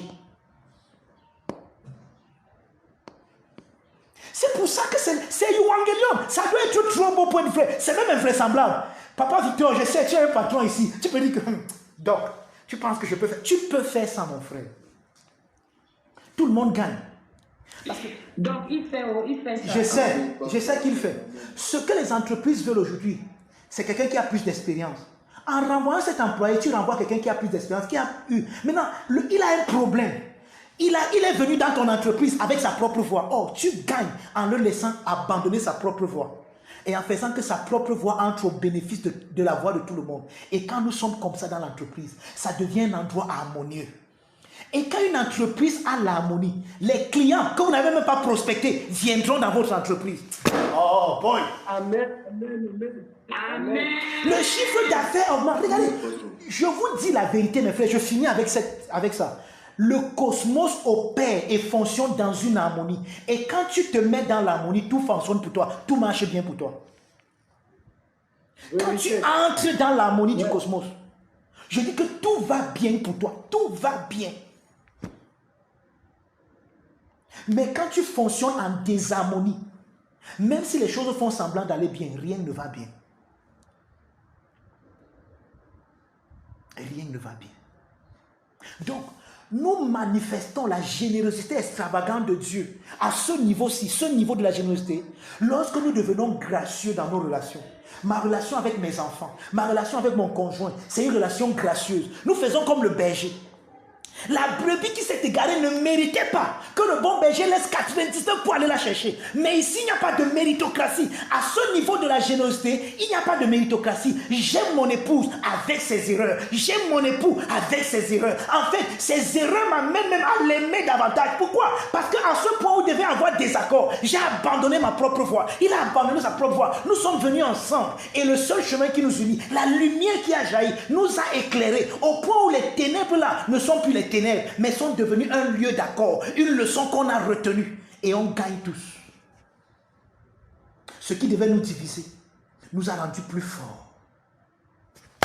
Ah, thank you, Father. Nous allons nous arrêter là. Amen. Glory, glory.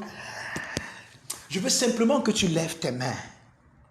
Donc, la semaine prochaine, par la grâce de Dieu, nous allons voir le deuxième niveau de la générosité. Là, on a vu seulement le premier niveau de la générosité. Et on a vu que ce premier niveau résout un problème, le chemin. Chacun vient avec son propre chemin. Et il faut que tous abandonnent son chemin parce qu'il n'y a qu'un seul chemin. C'est Christ qui est le chemin.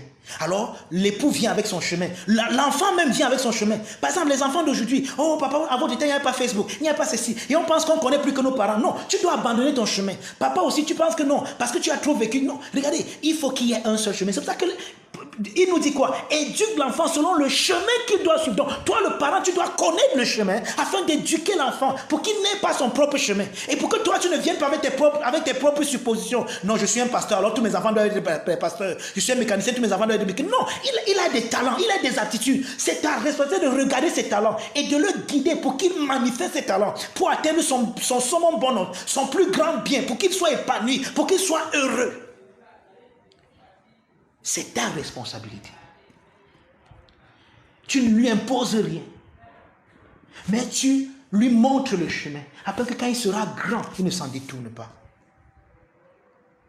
Ça, c'est un aspect de la générosité extravagante de Dieu. Et je vous ai montré comment on peut appliquer ça dans nos vies tous les jours. Dans la vie maritale, dans les amitiés, dans la relation des uns avec des autres, des uns et des autres. Nous avons vu comment on peut appliquer ça. La semaine prochaine, par la grâce de Dieu, on va voir le deuxième niveau de la générosité extravagante de Dieu. Et on va parler de cette drachme, de cette générosité de cette femme amoureuse. Cette femme qui aime tellement qu'elle ne peut pas supporter de perdre une drachme. La drachme qui contient l'image de son amour. Il faut qu'elle retrouve ça. Et elle va faire deux choses. Et on va voir ce qu'il faut faire. La première chose qu'on fait ici, c'est que chacun doit abandonner sa propre voie et nous devons épouser la seule voie, qui est la voie universelle, qui est la voie cosmique. Dans cette voie bien-aimée, le musulman est inclus. Mon voisin musulman avec qui je ne parlais pas là, je vais aller lui dire bonjour mon frère. Dieu est... Et si lui, Dieu c'est Allah, il va dire que Allah, ça veut dire que Dieu est grand. Je vais aller lui dire ça. Et il va dire que, hey, je pensais que tu es chrétien. Oui, je suis chrétien, mais un chrétien qui est musulmanisé. Parce que tu es mon frère. Oui, je dois embrasser le bouddhiste. Mon collègue bouddhiste là, oui, je dois l'embrasser. Parce que le concept, il n'y a qu'un chemin. Je dois abandonner ma propre voie. La voie de mon concept du christianisme qui pense qu'il n'y a que Dieu en moi. Non, il y a Dieu en tout le monde.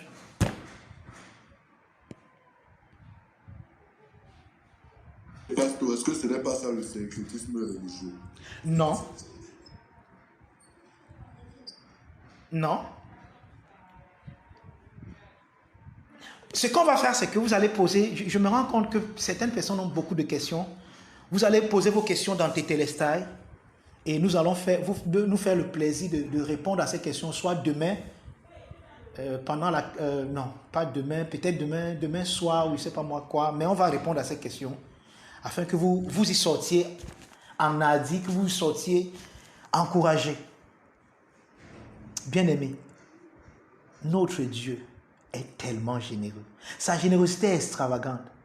Et Paul nous parle un peu de ça en nous parlant des dimensions de l'amour de Dieu. Il dit dans sa prière, dans Éphésiens, il dit que, afin que le Dieu notre Seigneur Jésus-Christ, le Père de gloire, ouvre les yeux de votre cœur pour que vous compreniez avec tous les saints quelle est la hauteur, la largeur, la profondeur. Il parle des dimensions de l'amour de Dieu, la hauteur, la profondeur, la largeur, la longueur. Il dit qu'afin que vous soyez remplis jusqu'à toute la plénitude de Dieu. Dieu est extravagamment généreux. Et dans sa générosité, bien-aimé, il a résolu le problème du chemin de tout le monde. Et il a créé un seul chemin en lui-même, dans lequel il a inclus tous les hommes. Et c'est cette vision-là que nous devons avoir.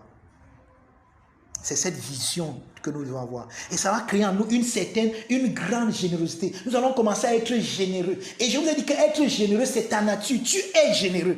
Même si tu ne révèles pas cela, tu es généreux. Quand tu révèles autre chose, tu te dénatures. Tu es généreux. Et tu es extravagamment généreux. Mais voilà un aspect que tu dois résoudre. Arrêtons de vivre en enfer. Sortons de l'enfer. Où tu sais bien que non, je peux aller restaurer ma relation avec cette personne. Mais à cause de ton chemin, tu tiens sur ton chemin. Non, je ne pars pas. Si je pars, il va dire que alors c'est lui qui a gagné. Personne ne gagne ici. Personne ne gagne ici. Il y a un seul gagnant, Christ.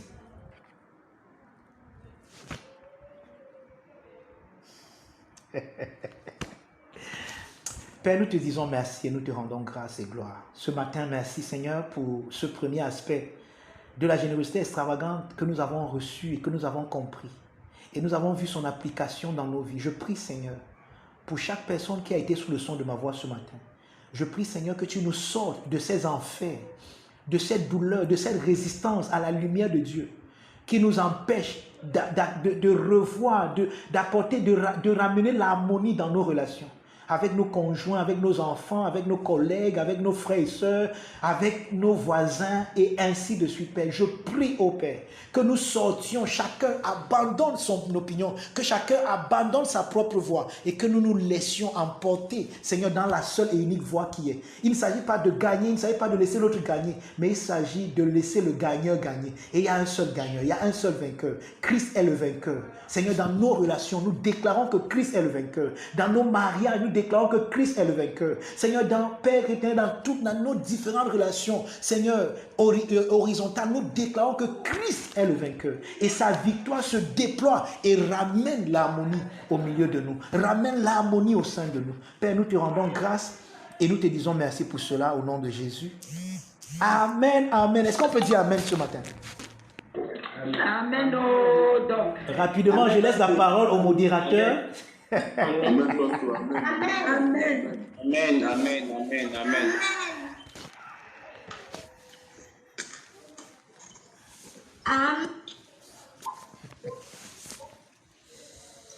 Abba Father, wow. Merci Seigneur pour ce merveilleux service. On va passer aux annonces avant de passer la parole à Maman Karine pour les offrandes de ce jour. Comme annonce, demain, lundi, nous avons la classe des eschatoniques à 19h30.